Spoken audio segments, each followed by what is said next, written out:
Vous écoutez Radio Fréquence Méditerranée. Il est 19h.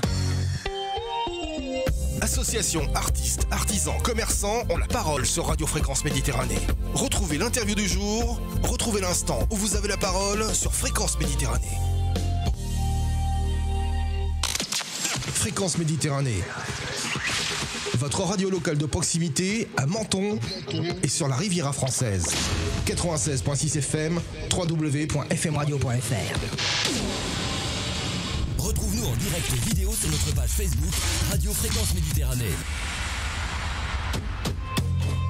Allez, bonsoir à toutes, bonsoir à tous. Bienvenue, c'est le retour sur Fréquence Méditerranée. Il est 19h, alors vous avez entendu le jingle de 19h, mais il est 19h13 exactement, parce que quelques petits soucis qui nous ont fait démarrer l'interview un tout petit peu plus tard, mais on est très heureux de recevoir ce soir avec nous celui, je crois, qu'on a reçu le plus dans notre studio. En tout cas, il a tellement d'actualités régulières qu'on est très heureux de le recevoir. C'est monsieur Yvon Bertorello. Bonsoir Yvon. Bonsoir Jean-Luc, et merci de me recevoir une fois de plus ici.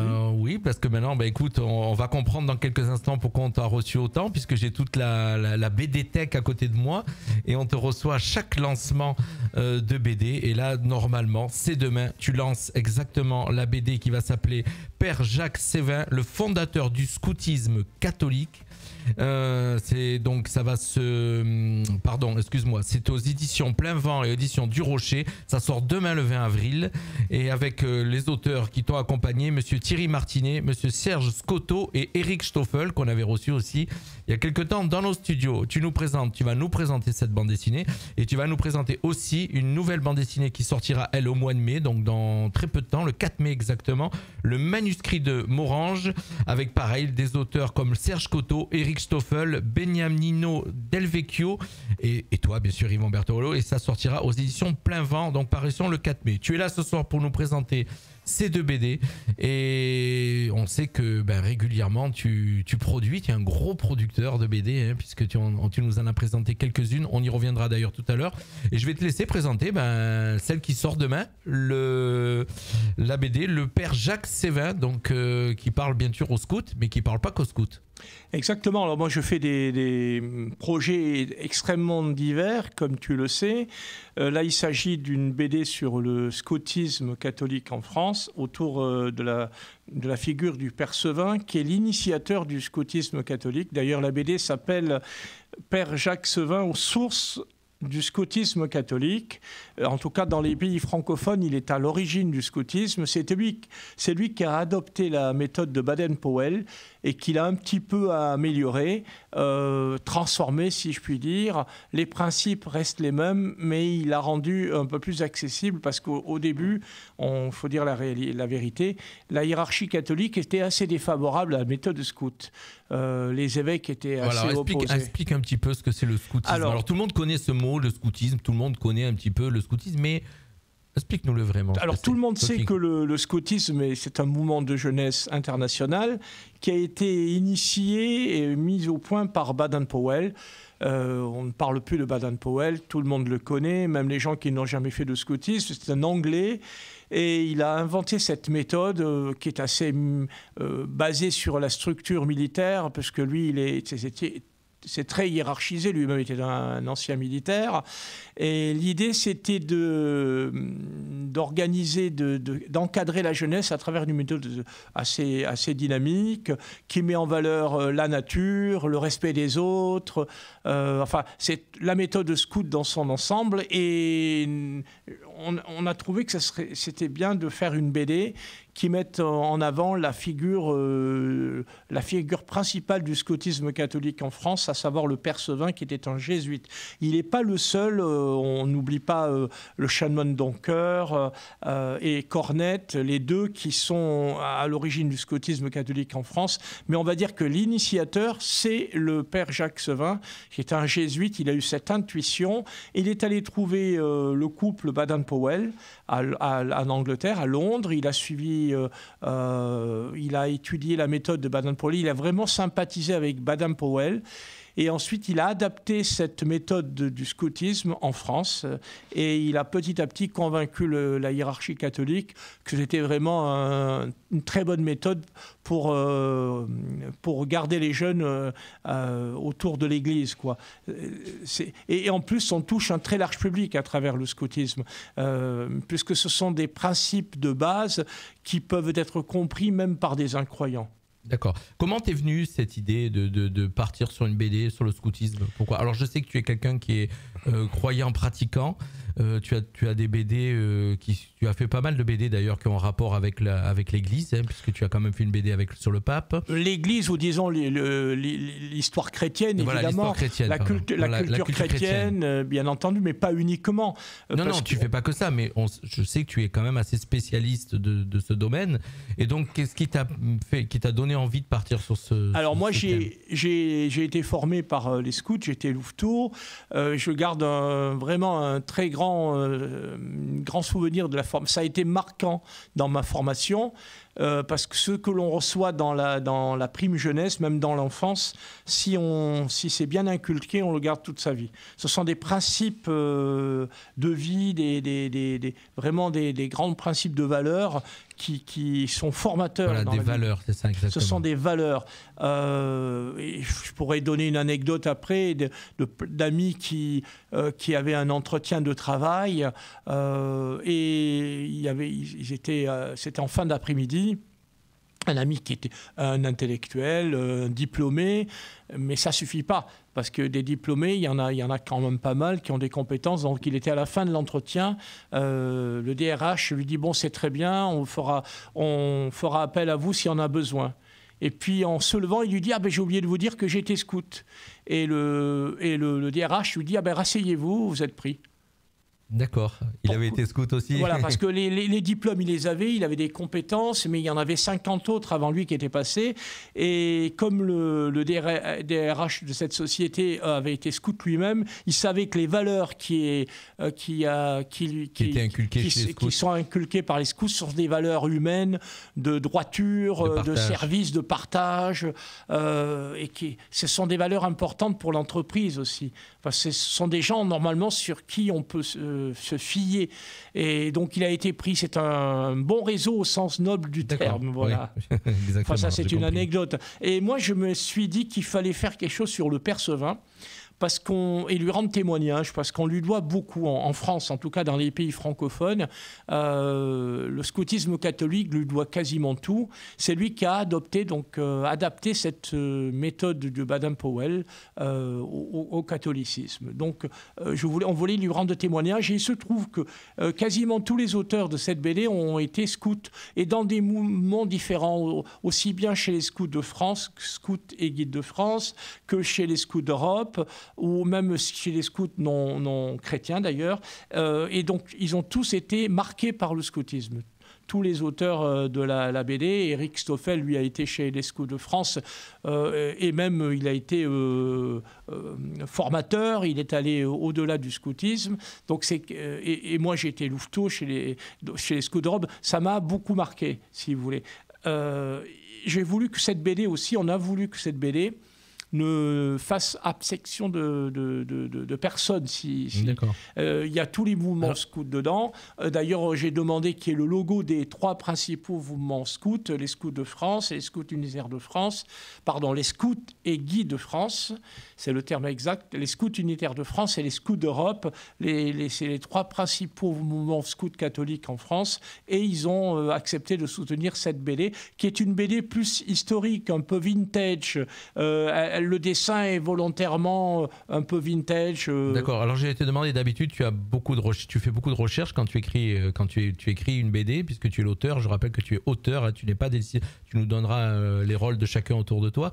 Tu es auteur, et donc là je sais que tu fais beaucoup de recherches quand tu vas écrire tes BD, mais là, donc, ça a été un peu plus rapide, un peu plus facile, puisque tu maîtrisais bien le sujet. Alors, les 3 auteurs, et en particulier Eric Stoffel et moi-même, nous connaissons bien le mouvement scout, l'histoire du scoutisme, puisqu'on l'a connu, on l'a vécu de l'intérieur, mais on s'est quand même documenté. On a pris on a lu beaucoup d'ouvrages et puis une chose très importante qu'on doit dire, quand j'ai eu cette idée de bande dessinée sur le scoutisme, cette idée je l'ai eue aussi avec une jeune femme, Marie-Ange, qui se reconnaîtra, avec qui on a pas mal échangé. Et on s'est demandé par qui on allait faire soutenir ce projet. Et naturellement, ça a été les Sœurs de la Sainte Croix de Jérusalem. C'est une communauté des religieuses une congrégation, voilà, cherchez le terme, qui a été fondée par le Père Sevin. Le Père Sevin, il a non seulement adapté la méthode scout en France, mais il a aussi créé autour de jeunes filles qui ont toutes été scouts à l'origine, une communauté religieuse imprégnée du scoutisme. Ce sont des guides en habits religieux, ces sœurs. D'accord. Et naturellement, comme elles sont des disciples du Père Sevin, elles ont tout de suite adhéré à cette idée et aidé au financement de cette BD. Elles sont partenaires de cette bande dessinée. On les en remercie grandement. Ensuite, elles nous ont laissé entièrement libres de constituer cette BD parce qu'il y a quand même un scénario. Et ça, c'est le travail essentiellement d'Éric Stoffel. À partir de la documentation qui nous a été donnée, de ce qu'on a pu trouver. Alors, dans l'ordre, les rôles de chacun, Yvan. Donc, toi, tu es l'auteur, c'est-à-dire que c'est moi, je suis co-auteur. Ou le directeur de collection. Moi, je suis co-auteur de la BD, mais plus précisément directeur de collection dans cette BD, puisqu'il y a trop de projets qui arrivent. Je ne peux plus faire autre chose que d'être directeur de collection. Et le directeur de collection, il essaie de trouver des projets pour des collections, c'est le cas de le dire. Et dans cette BD précisément, je suis aussi documentaliste, je coordonne l'ensemble des auteurs, c'est pas évident voilà. De coordonner des auteurs avec des personnalités différentes. Mais bon, ça a été relativement facile puisqu'on nous sommes des amis et puis on est issu du mouvement scout aussi, donc on connaissait le scoutisme de l'intérieur. Et puis vous avez l'habitude maintenant de travailler sur d'autres projets, puisque vous avez les projets passés et les projets futurs, c'est à peu près souvent la même équipe qui se rejoint. Hein. Il y en a des nouveaux, ça bouge en fonction du thème, mais c'est les mêmes à peu près. Comme on ne peut pas faire 36 000 projets par an, effectivement, on a décidé de travailler dans la mesure du possible ensemble. Avec la même équipe. La même équipe, c'est une équipe qui marche, une équipe qui s'entend. Ce sont des amis qui travaillent ensemble. Donc, ça peut continuer comme ça. Ça va beaucoup plus vite dans les réflexes de travail. Oui, ça va beaucoup plus vite. On est joignable le week-end. Il n'y a pas d'horaire de bureau, naturellement. Mais de temps en temps, on adjoint de nouveau. Vous voyez, le dessinateur pour le Père Sevin, c'est la première fois qu'on travaille avec lui. On a été vraiment enchanté de son travail. Thierry Martinet, c'est ça ? Voilà, Thierry Martinet qui a beaucoup de talent. Et la collaboration a vraiment été très, très bonne. Et on espère continuer avec lui. C'est comme ça qu'il faut travailler. Il ne faut pas chercher toujours des nouvelles équipes quand ça marche, surtout qu'on ne peut pas faire 10 projets par an. C'est pas évident. D'accord. Donc si j'ai bien compris, tu es directeur de collection, Thierry Martinet le dessinateur, Éric Stoffel est le scénariste et Serge Scotto. Et il est co-scénariste aussi avec Éric Stoffel. Voilà. Ça ne veut pas dire que je ne participe pas au scénario, que je ne donne pas mon avis. Je contrôle tout, je visionne tout. Je ne valide pas parce que ça serait un peu prétentieux, puisque c'est une équipe qui valide tout ça. Mais mon rôle, c'est de superviser et de faire le lien entre les différents auteurs. D'accord. C'est un énorme travail. Et je suppose après avec l'éditeur et la communication et tout ce qui va derrière. Alors ensuite, il y a le travail lors de la sortie, il y a tout le travail de communication et c'est un très gros travail aussi. Donc on met en branle nos réseaux. Bon là, il se trouve que pour la BD sur le scoutisme, les réseaux scouts vont beaucoup nous aider. D'ailleurs, on est en train d'organiser, on espère un lancement à Paris. Pourquoi à Paris ? Parce que c'est central. Et on a proposé aux 3 mouvements scouts, les scouts et guides de France, les scouts unitaires de France et les scouts d'Europe, de se joindre à cette soirée. On est en train de trouver une date, ce qui ne veut pas dire qu'il n'y aura pas d'autres dédicaces en province. Il y aura des dédicaces à Marseille et un peu partout en France, partout où il y a des scouts. Le scoutisme est un mouvement qui est en plein essor. Il y a plus de 100 000 scouts catholiques en France. C'est énorme. Je le dis parce que les gens pensent que c'est un mouvement vieillot qui a pratiquement disparu, qui est confidentiel. C'est un moment énorme, c'est l'un des principaux moments de jeunesse en France. Je viens d'envoyer l'interview en direct à un de mes amis qui est responsable scout, alors je ne sais plus où, mais un ami d'enfance, effectivement. Et je sais que je vois régulièrement sur les réseaux sociaux sa vie de scout. Ah mais c'est en plein développement. Alors maintenant il y a plusieurs écoles de scoutisme, si je puis dire. Mais moi je suis pour faire l'unité à l'intérieur du scoutisme catholique. Et c'est pour ça que dans cette BD, j'ai voulu, je le répète encore, qu'il y ait 3 principaux mouvements scouts. Il y a d'autres organisations scouts plus petites que je n'ai pas ignorées, mais on voulait que les 3 figurent dans cette BD à travers le logo. C'est ce qui est le cas dans cette bande dessinée. Donc je le répète, c'est pas une bande dessinée sur la méthode scout, c'est plutôt une sorte de biographie du père Sevin. Et on explique, on raconte les sources du scoutisme catholique en France à travers la vie du révérend père Sevin qui a eu cette intuition d'adapter la méthode scout à la jeunesse catholique en France. Alors, c'est une BD qui sort demain. Elle sort demain aux éditions Plein Vent, dans la collection Plein Vent. En fait, c'est l'édition monégasque du Rocher. Le dessin est volontairement un peu vintage, certains diront années 50, parce que je pense que ça correspondait tout. Vous êtes remis un peu à l'époque. Voilà, c'est volontaire. Ouais, aux origines. Ça correspond tout à fait à ce qu'on voulait faire. Enfin, je pense que les scouts apprécieront. Voilà. D'autant plus que les uniformes, en tout cas pour les scouts d'Europe et les scouts unitaires de France, n'ont pas beaucoup changé depuis cette époque. Il y a une permanence, donc ils s'y retrouveront. Moi, j'ai l'impression de me retrouver dedans. J'avais absolument le même uniforme. Donc ça, je pense que ça plaira beaucoup. Et les scouts de France, scouts et guides de France, ils sont les héritiers directs du père Sevin. Lui, il a fondé les scouts et guides de France. Voilà. D'accord. Ils sont héritiers directs du père Sevin. Je pense que cette BD va beaucoup plaire aux scouts. Mais pas que. Et pas que, mais quand même, le père Sevin est connu même en dehors du scoutisme catholique, parce qu'il a inspiré d'autres mouvements scouts, que ce soit au Liban, en Afrique francophone, au Canada, et pas uniquement dans les milieux catholiques. Alors c'est aussi un côté ludique, s'il y a des gens qui s'intéressent, d'avoir envie de mettre leurs enfants, d'aller les faire aller vers le scoutisme, c'est une manière aussi de découvrir le scoutisme, autre que par des livres. Voilà, c'est une manière ludique de le découvrir aussi. C'est une très bonne méthode humaine aussi de formation. Encore une fois, il y a des parents qui inscrivent leurs enfants chez les louveteaux ou chez les scouts et qui ne sont pas forcément croyants ou même athées carrément, mais qui se disent c'est un bon encadrement pour mon enfant, pour l'adolescent. Et surtout, comme on disait tout à l'heure, les valeurs. Et de valeurs humaines, de respect de la nature, des autres, du prochain, d'entraide. Vous voyez, il y a des gestes chez les scouts qui ne trompent pas. Parmi les signes, celui-ci, voyez, le fort aide le faible. D'accord. Tout est symbolique dans le scoutisme. Je ne connaissais pas. Ah oui, c'est formidable ça. Il y a une entraide chez les scouts, mais pas uniquement chez les scouts entre eux. Le scout, il est courtois, le scout est généreux, le scout, il doit aider son prochain. C'est un art de vivre, une méthode de vie qui est incroyable. Il est en plein développement, le scoutisme. Je le répète, plus de 100 000 scouts en France. C'est énorme. Ah oui, les gens ne sont pas informés de ça. C'est très dynamique, c'est en plein développement, ne serait-ce que dans notre région, dans les Alpes-Maritimes. Il y a toutes les fédérations scouts sont présentes, soit les scouts d'Europe, les scouts et guides de France, les scouts unitaires de France et des plus petites formations. Le scoutisme est très dynamique. En Principauté de Monaco également. Alors eux, ils se réclament plus directement des scouts de France, plutôt la méthode des scouts et guides de France.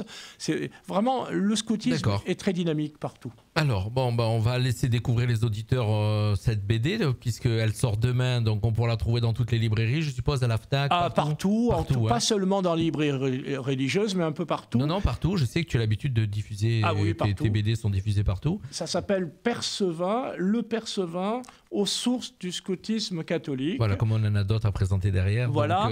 Donc, alors, attends, juste avant, excuse-moi, Yvan, cette BD, tu vas la dédicacer quand c'est que tu vas faire tes séances de dédicace? la première? Il y a des dédicaces qui sont prévues à Menton, au Mandarin, à Roquebrune, à la Turbie, à Monaco. Au lieu où on te rencontre habituellement. Habituellement, dans la région. Mais il y a aussi une grande soirée de lancement qui aura lieu à Paris en mai, mais la date n'est pas encore fixée. Marie-Ange est en train d'organiser une dédicace à Marseille avec toutes les fédérations scouts. Je pense qu'on aura pas mal de communication. D'accord. Ce sont des réseaux d'entraide qui fonctionnent très bien. Donc, j'ai aucun doute pour que cette BD se diffuse assez facilement. D'accord. Et nous, on a la chance, on est toujours les premiers à avoir tes infos. Et voilà, tu nous es fidèle et on t'est fidèle aussi. D'ailleurs, on va continuer à présenter la deuxième BD. On est là aussi ce soir pour présenter une deuxième BD, puisque du coup, ton actualité est riche. Deuxième BD qui sort donc le 4 mai exactement. Alors là, carrément, ça fait penser un petit peu... Alors, moi qui ai connu le Club des 5, qui ai connu cette bibliothèque rose, cette bibliothèque verte pour ceux qui connaissent, donc le Club des 5. Et là, ça s'appelle Le Manuscrit de Morange. C'est avec comme auteur, on l'a dit tout à l'heure, Serge Scotto, Eric Stoffel, donc la même équipe que dans la BD que nous a présenté juste avant, et toi, avec un nouveau dessinateur, Benjamin Odelvec. Voilà, j'ai eu du mal à le prononcer. Alors, Benjamin Odelvec, c'est un dessinateur italien. Là, c'est quasiment la même équipe, sauf pour le dessin. Un dessinateur ne peut pas faire plusieurs BD d'un coup, à la fois. Voilà, donc on va dire que c'est presque lui qui a le plus de travail. Voilà, oui, naturellement. Des mois de travail pour réaliser un album. Et Benjamin Odelvec est un dessinateur italien qui a son style à lui, qui a déjà collaboré avec notre éditeur. Et on a eu l'occasion de le rencontrer. J'ai trouvé il pourrait tout à fait faire son style, irait très bien pour la série. Alors là, il s'agit... Donc oui, je disais au début quand je t'ai lancé, je disais le Club des 5, parce qu'en fin de compte, c'est l'histoire de 4 adolescents. Alors là, c'est du roman aussi, pareil, c'est du roman d'aventure, on va dire. Hein. Alors, comme toujours... Je les découvre aussi aujourd'hui. Voilà, comme la plupart de nos BD, nous, on mélange fiction et roman. Et roman, histoire. Oui, fiction, histoire et roman. Voilà, on mélange un peu les deux. Et là, quand on nous a sollicité pour faire une bande dessinée dont l'histoire se déroule en Lorraine, dans l'ancien duché de Lorraine, plus exactement sur la commune de Morange, c'est dans le département de la Moselle. On s'est dit avec Eric, ça peut nous intéresser à condition que l'on mette cette BD dans une série, parce qu'on avait eu l'idée de développer une sorte de Club des 5, mais comme c'est déjà pris, on a appelé ça une aventure des 4. Voilà, pour pas qu'on ait de problème de droit, ça s'appelle une aventure des 4. C'est à peu près le même système. 4 adolescents et qui vont vivre plein d'aventures. Et quand on nous a sollicité pour Morange, qui est une ville en Lorraine, qui célèbre ses 650 ans, c'est le jubilé, nous, on s'est dit très bien, mais quel est l'angle ? Raconter l'histoire de Morange, il nous faut un thriller, il faut qu'on trouve une histoire. Donc là, sur cette BD, on est venu vers vous. On est venu vers nous, voilà. Il y a tous les cas de figure, ça arrive quelquefois. Voilà, c'est-à-dire c'est un cas de figure que je connaissais pas. Voilà, et nous, on accepte si on trouve qu'il y a de la matière, si on nous laisse libre, parce qu'on est des auteurs. Bien sûr. Voilà, autrement, ça ne nous intéresse pas. Et là, le curé de Morange, avec qui j'ai échangé, l'abbé Grégoire Corneloup, qui est aumônier scout lui-même, et qui va sans doute apprécier la BD sur le Percevin, m'a dit on a trouvé un manuscrit en vieil allemand dans une pièce secrète du clocher. J'ai dit voilà, on a notre le fil conducteur. Le fil conducteur, et on va raconter l'histoire, les 650 ans de Morange à travers ce manuscrit. D'où le titre, le manuscrit de Morange. C'est un vrai manuscrit ancien et qui a été découvert dans le clocher de l'église de Morange. Je répète, Morange fête ses 650 ans de la fondation cette année. Et ce manuscrit, que raconte-t-il ? Il raconte dans un vieil allemand la fondation de Morange par une abbesse. Avant, vous savez, les abbayes de moines ou de moniales avaient juridiction, avaient des pouvoirs temporels. Et c'est une abbesse, je ne sais plus, cistercienne, me semble-t-il, qui décide de la fondation de Morange, la collégiale. D'accord. Et donc, on va partir de ce manuscrit pour raconter l'histoire de Morange et même une histoire contemporaine, puisqu'on mélange fiction et histoire. Donc, d'où le titre du manuscrit de Morange, parce qu'on a découvert ce manuscrit dans une pièce de l'ancienne église. De l'église, d'accord. Voilà. Et donc là, vous avez brodé une histoire là-dessus, donc avec ces 4 ados. Ces 4 ados, donc on parle aussi de Morange, presque la Morange contemporaine, et puis on va dans le temps, on revient à notre époque, toutes les époques de la fin du Moyen-Âge, le moment où on est dans les marches de la Lorraine, donc ça a été français, c'est rentré dans le Saint-Empire romain germanique, c'est redevenu français, et puis ça a été dans l'Empire allemand, c'est redevenu français en 1918. Enfin, c'est compliqué cette région d'Alsace-Lorraine. Voilà. Et donc tout ça, on le raconte dans la BD. À travers cette fiction du manuscrit de Morange. Enfin, le manuscrit, c'est quelque chose de réel, mais ensuite, on a brodé. D'accord. Et ça va faire partie d'une série. Donc, ces 4 ados vont se retrouver dans d'autres histoires. Ces 4 ados, les personnages qu'on a créés vont se retrouver On a déjà un deuxième tome potentiel. On est en train de... D'accord. Alors qu'au départ, c'était pas prévu. Quand vous étiez parti sur le manuscrit de Morange...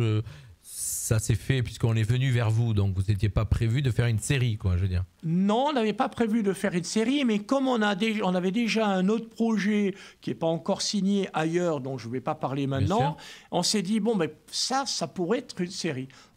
Si Morange accepte, on fait le projet à condition de le mettre dans une série. Dans une série. Et donc, vous savez pas encore combien on va dire, de tomes il y aura. Ça va se faire au fur et à mesure du temps. On a déjà un deuxième tome qui va probablement se signer. Je dirai de quoi il s'agit quand ça sera signé. On sera là. Voilà, il est les 4 adolescents. Donc, vous voyez, on a une actualité assez variée. C'est très gentil à vous de recevoir soit moi-même, soit mes co-auteurs quand ils passent ici. Mais ce sont des projets assez divers. Et vous le verrez, si vous me demandez ensuite quels sont les projets qui se préparent, vous verrez qu'il y a des choses extrêmement éclectiques. Alors moi, j'avais envie de revenir, on va parler, mon cher Yvon, des projets qui se préparent, mais je voulais remontrer à nos auditeurs, donc refaire un petit flashback sur ce qui est en cours, ce qui est sorti aussi. Là, tu étais donc au Salon du Livre jusque tout le week-end. Ce week-end qui vient de se terminer là, donc à Monaco, Salon du Livre de Monaco. C'était le 11e Salon international du livre à Monaco qui a eu lieu pendant le week-end de Pâques pour des raisons pratiques, c'est qu'il n'avait pas d'autre lieu. Et comme le Grimaldi Forum était mis à disposition par le gouvernement et puis par les gérants du Grimaldi Forum au salon, donc ils ont organisé ce salon du livre pendant le week-end de Pâques et j'étais donc à Monaco avec Eric Stoffel et ça a bien marché quand même. Et vous avez donc pu présenter encore, revenir sur cette... On vous en offrira tout au long de la semaine et des jours qui arrivent puisqu'on en a eu la chance d'en avoir plusieurs. Cette BD qui s'appelle Dévota, donc qui raconte l'histoire de Sainte Dévote, donc pour les monégasques qui connaissent très bien, ça fait partie de leur histoire. Donc Dévota, c'est une BD que tu nous as présentée il y a quelques mois, là, 1 ou 2 mois je pense, qui est toute récente.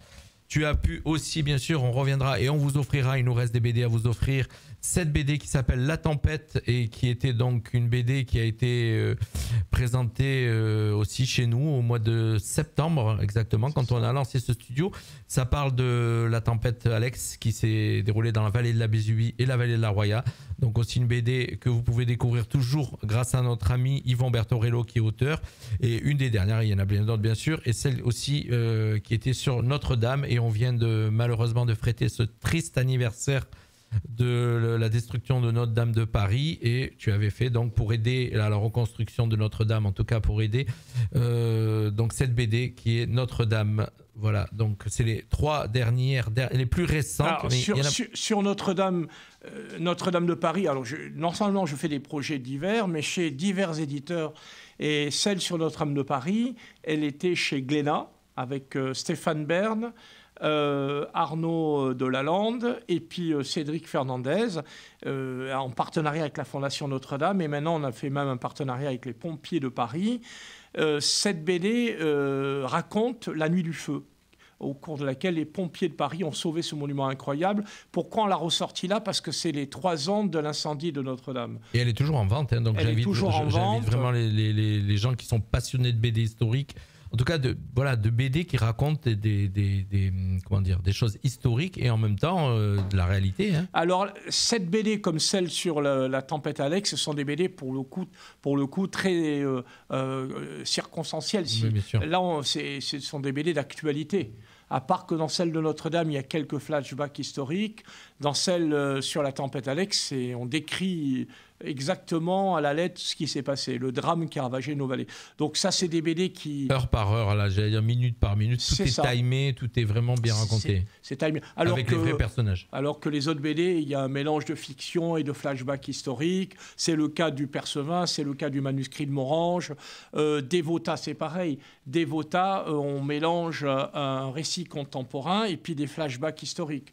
Alors Dévota, elle est sortie en janvier pour la Sainte-Dévote, qui est la patronne de la Corse, de Monaco et de la famille princière. Et je le répète encore, cette BD, on en est très fiers. Hein, elle a le soutien et la préface du prince souverain Albert II, donc on en est très honorés. Et elle a pu se faire grâce au soutien et au mécénat de deux monégasques qui me sont chers, donc Monsieur Roger Rossi et Monsieur Guy Boscali. Sans lesquels la BD ne se serait probablement pas faite. Ouais. Moi, j'avais eu cette idée de BD sur Sainte-Dévote, mais la rencontre au Salon du Livre de Monaco il y a quelques années a fait que le projet s'est concrétisé. Parce que ces mécènes ont décidé de le financer. Voilà. Ouais. Et je dois dire qu'elle a un succès parce qu'elle se vend pas mal en librairie. Certes, c'est essentiellement à Monaco, en Corse et puis autour de la région de Monaco, dans les Alpes-Maritimes. Ceux qui ont un lien avec cette histoire. Voilà, il faut que c'est une BD très particulière, mais elle se vend très bien, si bien que l'éditeur va probablement la rééditer. À Monaco, elle est présente partout maintenant. On a eu la chance de faire une belle exposition au Conseil national grâce au président Stéphane Valéry. Et cette exposition, elle va durer d'ailleurs jusqu'au mois de juin. Ensuite, elle se poursuit normalement par l'église Saint-Charles et on est en train d'organiser d'autres expositions pour que ces panneaux, qui sont de très beaux panneaux tirés de la BD, puissent être exposés. Continuer à vivre. Voilà, en principauté. Donc cette BD sur Sainte-Dévote qui est parrainée, qui est préfacée par le prince souverain et par l'archevêque, Monseigneur Marie-Dominique David, cette BD est un peu spéciale, évidemment. Elle concerne essentiellement la Corse et Monaco. J'espère qu'elle va pouvoir être enfin distribuée dans les écoles parce que c'est un énorme travail de recherche grâce au soutien de Christine Didier, dont le nom est historienne, archéologue. Voilà, elle est connue dans notre région.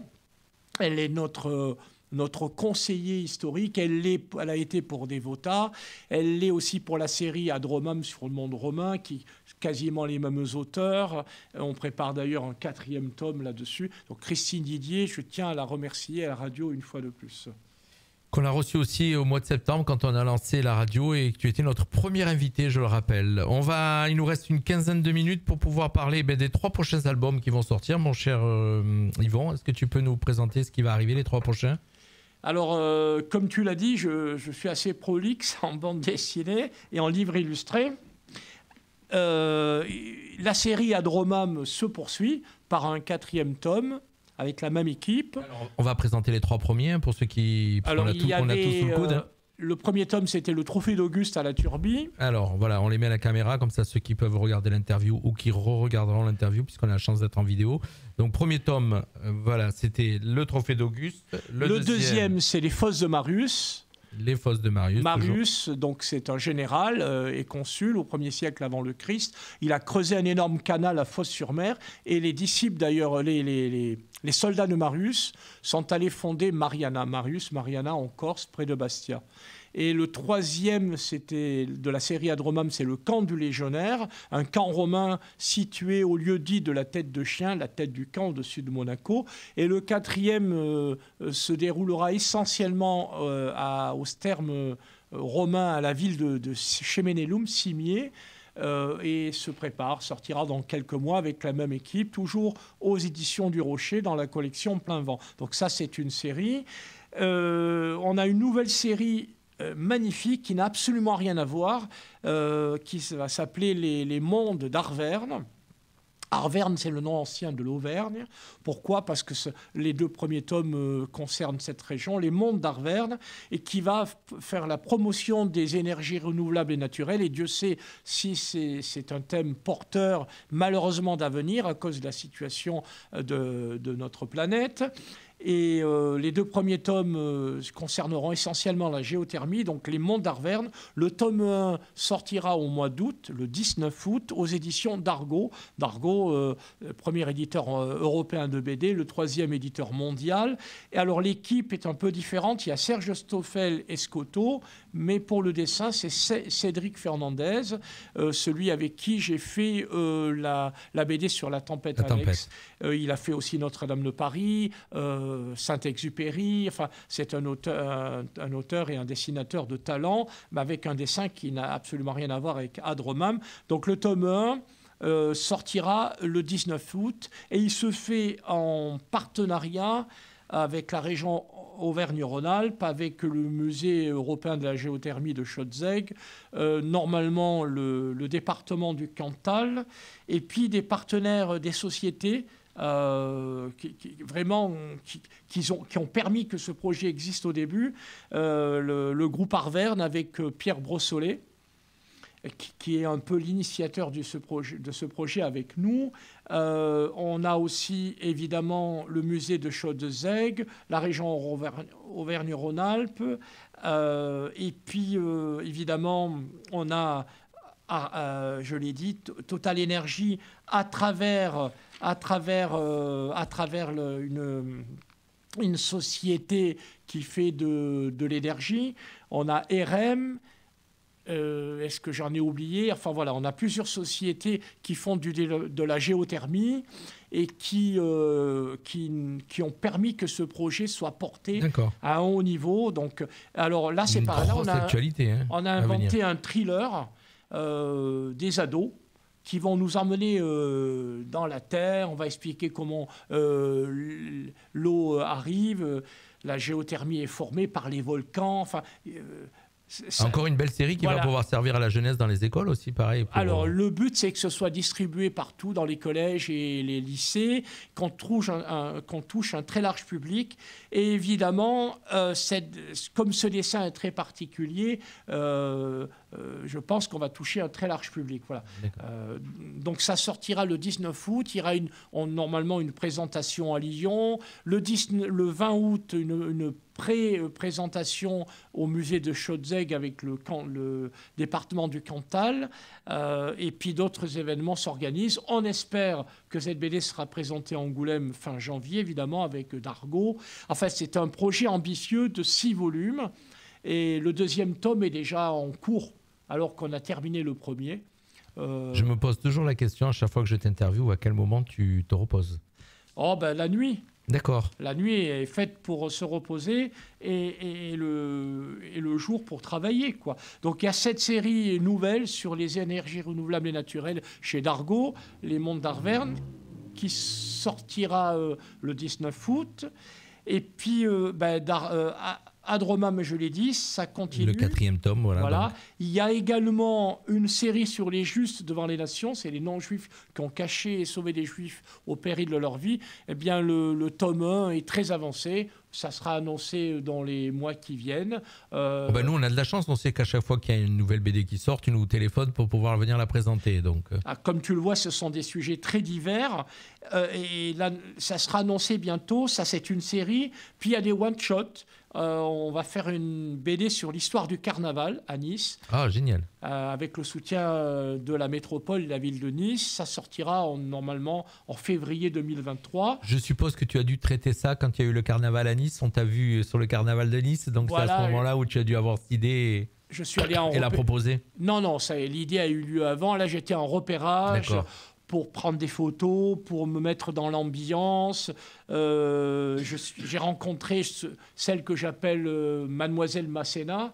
C'est une Masséna par les femmes, c'est l'âme du carnaval, avec la directrice du carnaval aussi, les deux qui sont vraiment des personnes clés pour écrire cette bande dessinée. Et le président de la métropole et de la ville de Nice, tous les deux étaient enchantés, enfin c'est le même, enchanté pour ce projet qui est, on va dire, coordonné par Anaïs Berger. C'est son travail. Ça sortira en février 2023. Est-ce que j'ai oublié quelque chose? Évidemment, je suis obligé de signaler qu'il y a un projet qui vient de se signer sur la dynastie Les Grimaldi.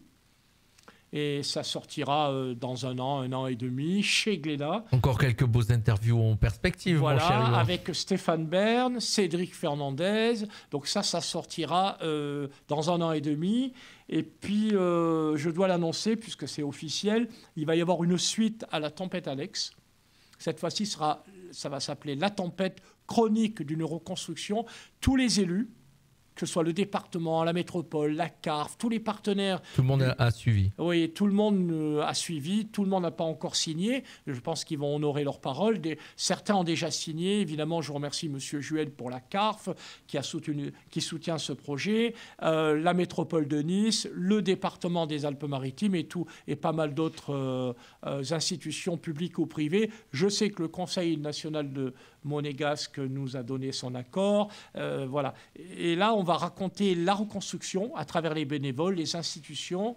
C'est toujours évidemment en hommage aux victimes, mais là, il faut donner de l'espoir aux gens. Donc, on va raconter ce qui se passe dans les vallées, pour faire revivre les vallées. Il n'y a pas que les institutions, il y a aussi les gens, il y a des initiatives privées, et on va parler évidemment de la reconstruction des bâtiments, des ponts, enfin c'est tout ça dans ce tome, et ça sortira le 5 octobre. Eh bien, tu me donnes la transition toute faite pour parler, il nous reste 7 minutes d'émission pour nous parler comment se construit une BD, puisque tu voulais aussi qu'on aborde ce sujet, et voilà, la prochaine BD arrive, les prochaines BD arrivent, comment se construit une BD? Alors, on a 7 minutes, 6 minutes exactement. Alors, une BD, c'est à la fois facile et compliqué parce que ça ne se construit pas du tout comme un livre. Un livre de texte, il y a une personne qui écrit et puis on envoie le manuscrit, c'est publié. Une BD, c'est un énorme travail. D'abord, il y a un travail de réflexion, de documentation, parce qu'il faut voir si c'est faisable. Surtout quand c'est de la BD historique. De la BD historique, il faut se documenter. La première étape d'une BD, je vous dirais, c'est l'idée. On se documente. La deuxième étape, c'est écrire un synopsis pour convaincre les éditeurs, les éventuels partenaires. Et puis ensuite, une fois qu'on a réuni l'équipe, eh bien, on se met directement au travail. Il y a un scénario.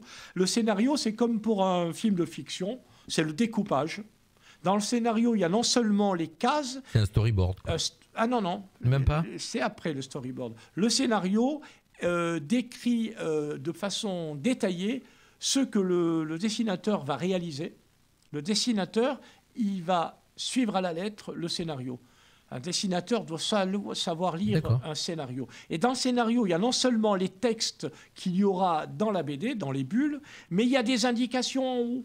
Alors, il y a le scénario peut avoir différentes formes. Le cadrage, quoi, par exemple, gros plan. C'est ce que je vais expliquer. Voilà. Il y a des couleurs, bleu, rouge, peu importe, selon la méthode du scénario. Et on indique que là, il doit pleuvoir, le cadrage resserré, etc. Enfin, tous les détails sont indiqués dans le scénario. La photographie, quoi. La photographie, et tous les détails qui ne seront pas forcément indiqués dans la BD. Et ensuite, il y a la première étape, c'est le crayonné, c'est le noir et blanc. Ensuite, il y a le coloriste qui arrive, si tant est qu'il y ait un coloriste en plus. Quelquefois, le dessinateur est à la fois coloriste, pas toujours. Et ensuite, il y a le travail de l'infographiste chez l'éditeur qui ajoute le texte dans les bulles. Normalement, c'est comme ça. Quelquefois, les bulles sont déjà remplies en même temps. C'est très variable. C'est pas le dessinateur qui remplit les bulles? Non, c'est variable. Ça se peut. Ça se peut. Ça dépend du style de la BD, ça dépend des compétences du dessinateur. Quelquefois, il y a un seul auteur. Tu as l'auteur est scénariste. Il est dessinateur, il est coloriste.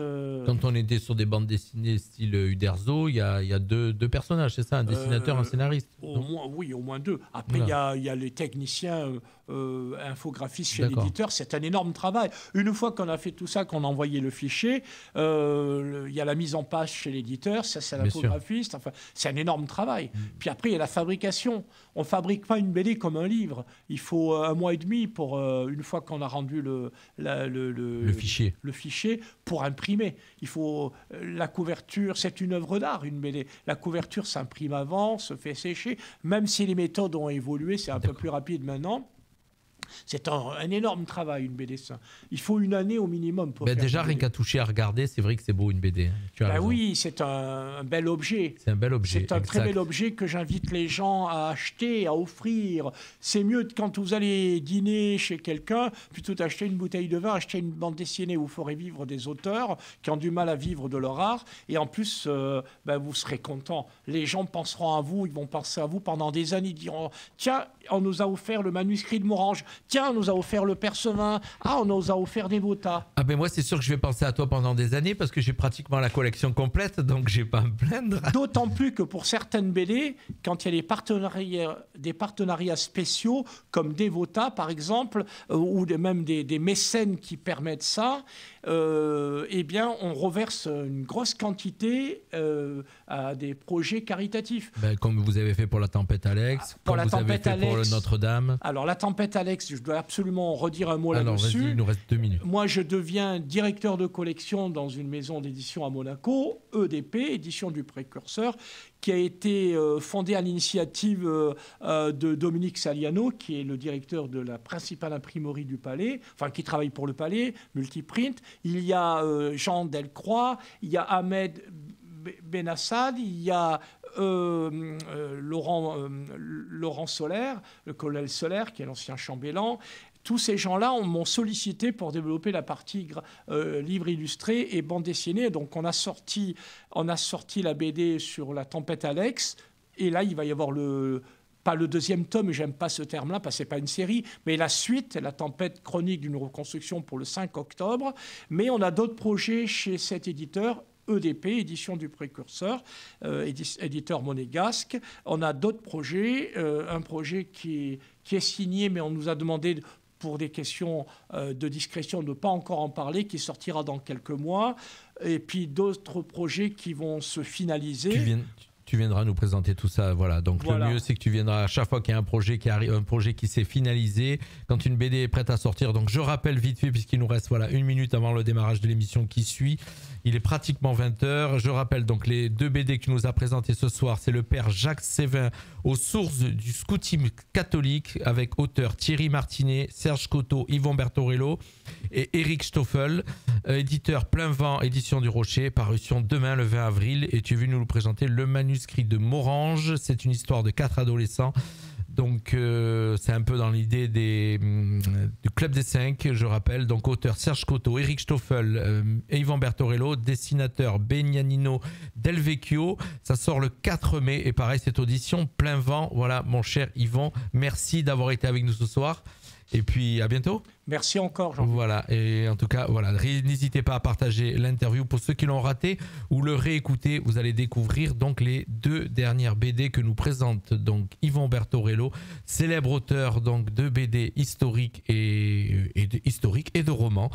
Voilà, on vous invite à rester avec nous et d'écouter la suite. C'est Club 80 sur Radio Fréquence Méditerranée. Bye bye à tous, merci. Fréquence Méditerranée à Roquebrune Cap-Martin sur le 96. Vous écoutez Radio Fréquence Méditerranée.